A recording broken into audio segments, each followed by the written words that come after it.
Hola, muy buenas tardes. Sean bienvenidos a la primer clase de Elementos de Química. Yo soy Marcelo Figueroa y el día de hoy vamos a estar hablando principalmente de la definición de química, el objeto de estudio de la química, fenómenos físicos y químicos, materia y energía y las propiedades de la materia.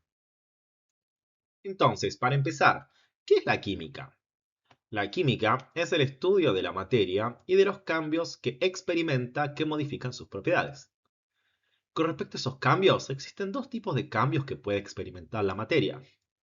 Un cambio físico va a ser aquel que no modifique las propiedades de la materia, mientras que un cambio químico sí modifica las propiedades de la materia.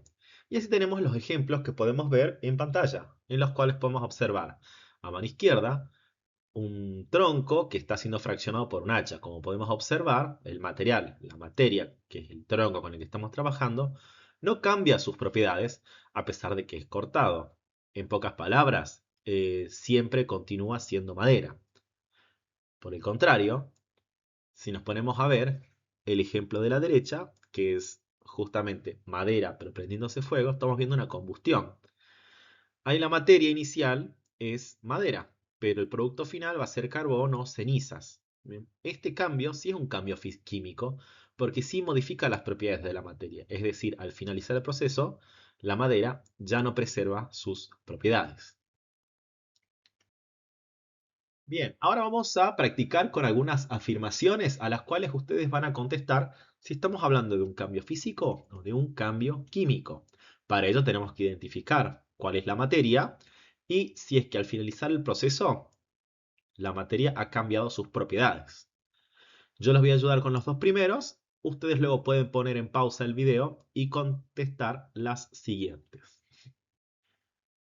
La 1. Un cubo de hielo se derrite bajo el sol. Como podemos observar, la materia de la que estamos hablando es agua, solo que en la primera parte está transformada en un cubo de hielo y al finalizar el proceso se ha derretido bajo el sol. Lo cierto es que el cubo de hielo está hecho de agua y al derretirse no sucede nada. El agua continúa siendo agua, solamente cambió su estado de agregación. Más adelante veremos de qué se trata esto del estado de agregación.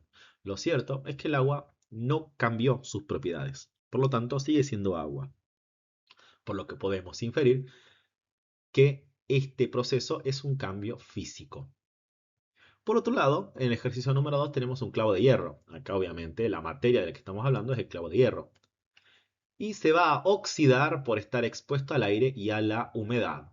Al finalizar el proceso vamos a ver óxido. El óxido es una sustancia distinta del hierro que se encuentra en el clavo.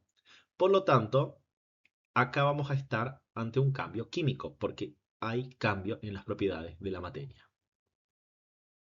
Pueden poner en pausa ahora el video y contestar de la 3 a la 10. Bien, una vez que resolvieron las afirmaciones de la diapositiva anterior, continuamos con la clase. Ahora vamos a hablar del otro concepto que surgió en la definición de química, lo cual es materia. ¿Qué entendemos por materia? La materia es todo aquello que ocupa un lugar en el espacio y tiene masa. Está formada por átomos, los cuales obviamente están formados por protones, neutrones y electrones, que son sus partículas subatómicas. La diversidad de sustancias en el universo, desde sólidos y líquidos hasta los gases, se debe a las diferentes combinaciones y estructuras de estos átomos que son los pilares de la materia. Y la materia es la que experimenta justamente los cambios físicos y los cambios químicos. Es la comprensión de la materia esencial para entender los fundamentos de la realidad y el universo que nos rodea. Los estados de agregación de la materia son estados en los cuales podemos encontrar a la materia dentro de la naturaleza.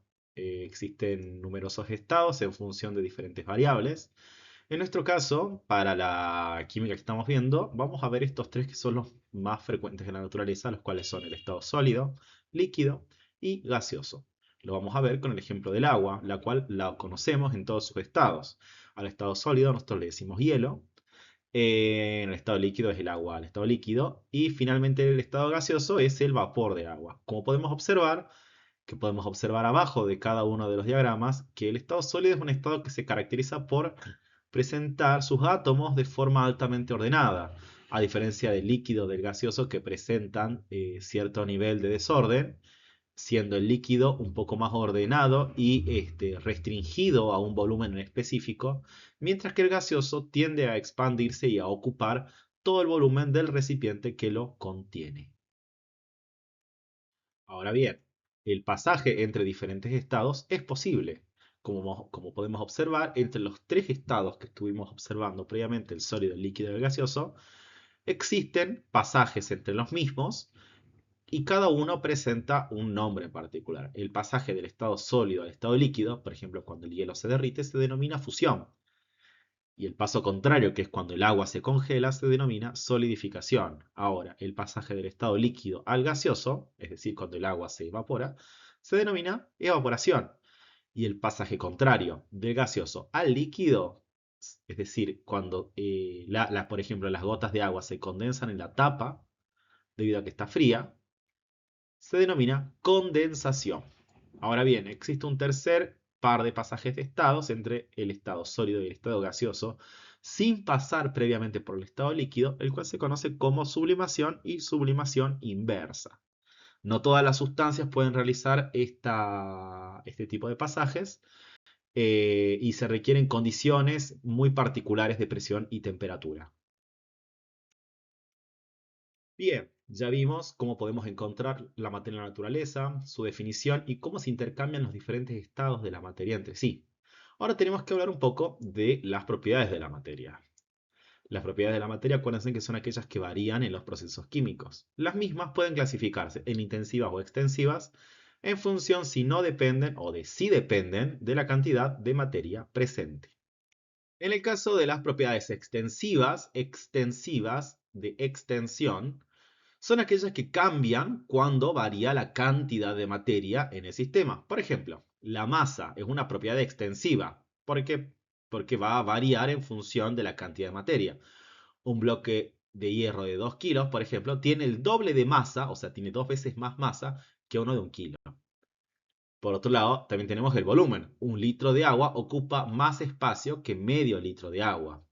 O también el peso, que depende de la masa y de la gravedad, o de la energía total de un sistema. Por otro lado, tenemos las propiedades intensivas, que vienen más de intrínseco, de algo interno. Son aquellas que no cambian aunque varíe la cantidad de materia en un sistema. Acá tenemos propiedades tales como la densidad, la temperatura, el punto de ebullición, color, sabor y olor. La densidad es la relación de masa sobre volumen de una determinada sustancia. En el caso del agua es de 1 gramo por cada centímetro cúbico.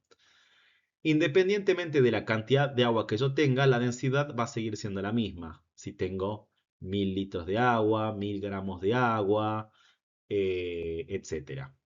Sin importar la cantidad, si yo relaciono la masa y el volumen de la misma, nos va a dar 1 gramo por centímetro cúbico.